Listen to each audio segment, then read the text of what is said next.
அஸ்ஸலாமலைக்கும். Hi friends, இன்றைக்கி Sunday mini vlog பார்க்கலாமா? வாங்க பார்க்கலாம். காலையில் எந்திரிச்ச கையோடு வந்து சிறுதானியங்களை ஊறப்பட்டுடலாமா அப்படின்ட்டு வெள்ளைச்சோளம், அதோட தினை, கேழ்வரகு எல்லாமே இருந்துச்சு. கேப்பை எல்லாத்தையும் ஊறப்பட்டுடலாமா அப்படின்ட்டு அரிசியோடு ஊறப்பட்டாச்சு ஃப்ரெண்ட்ஸ். உளுந்து வந்து தனியாக ஊறப்பட்டாச்சு. ஏன்னா 8 மணி நேரம் ஆகும், அரைக்கைக்கும் ஈஸியாக இருக்கும் அப்படின்ட்டு முதல்ல உளுந்தை நல்லா அரைச்சி வலிச்சு எடுத்துகிட்டு அப்புறம் சிறுதானியங்களை போட்டு அரைச்சி எடுத்துடலாமா அப்படின்ட்டு ஒரு பக்கம் எந்திரிச்ச கையோடு ஊறப்பட்டாச்சு ஃப்ரெண்ட்ஸ். அதுக்கப்புறம் துணியை மடிச்சிடலாமா அப்படின்ட்டு சனிக்கிழமை துணியை சோப்பட்டு போட்டாச்சு. ஞாயிற்றுக்கிழமை எடுத்து மடித்து வச்சிட்டோம்னா நம்மளுக்கு வேலை முடிஞ்சோமா அப்படின்ட்டு.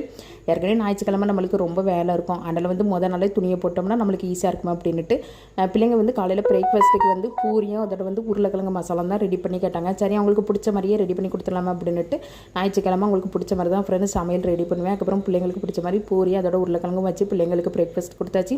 அப்புறம் பிள்ளைங்களுக்கு லஞ்சுக்கு என்ன செய்யணும்னு கேட்கும்போது பிள்ளைங்க வந்து சிக்கன் பிரியாணி தான் ரெடி பண்ணி கேட்டாங்க. வெள்ளைப்பூடு அதோட இஞ்சிலாம் அப்போ தான் உரிக்க மாதிரி இருந்துச்சு.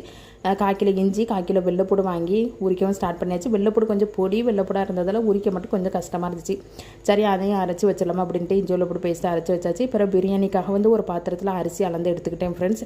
அளந்து எடுத்துக்கிட்டு அதுக்கு 1.5 பங்கு தண்ணி ஊற்றுனோம்னா கரெக்டாக இருக்கும். எப்போவுமே பாத்திரம் அளவு தான் எடுப்பேன். அதுக்கப்புறம் சைடு பை சைடு நம்ம மாவு அரைச்சும் வச்சாச்சு. அந்த வேலை அரைச்சி வச்சுட்டு அப்படி வந்து சமையல் வேலையும் முடிச்சாச்சு. சூப்பராக மணக்க தால்சாவும் ரெடி ஆகிட்டு அதுக்கப்புறம் சிக்கன் பிரியாணி ரொம்ப அல்ஹம்துலில்லாஹ் நல்லா வந்துருந்துச்சு.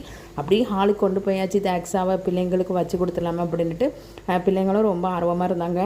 சிக்கன் பிரியாணி பார்த்தோன்னா அது வந்து பிள்ளைங்களுக்கு பிடிச்ச மாதிரியே ரெடி பண்ணியாச்சு. அதுக்கப்புறம் சூடாக பிரியாணி வச்சு அதோட தயிர் சாம்பல் அதோட தால்சா எல்லாமே வச்சு கொடுத்துடலாமா அப்படின்ட்டு பிள்ளைங்களோட சேர்ந்து அல்ஹம்துலில்லாஹ் பேசிக்கிட்டே லஞ்சை முடிச்சாச்சு ஃப்ரெண்ட்ஸ். அப்புறம் ஈவினிங் டைம் சூப்பராக உரப்பாக ஒரு இஞ்சி டீ போட்டு பிள்ளைங்களுக்கு முறுக்கு வச்சு சாப்பிட்றது பிடிக்கும், அதனால் பிள்ளைங்களுக்கு முறுக்கு வச்சு குடிச்சாச்சு.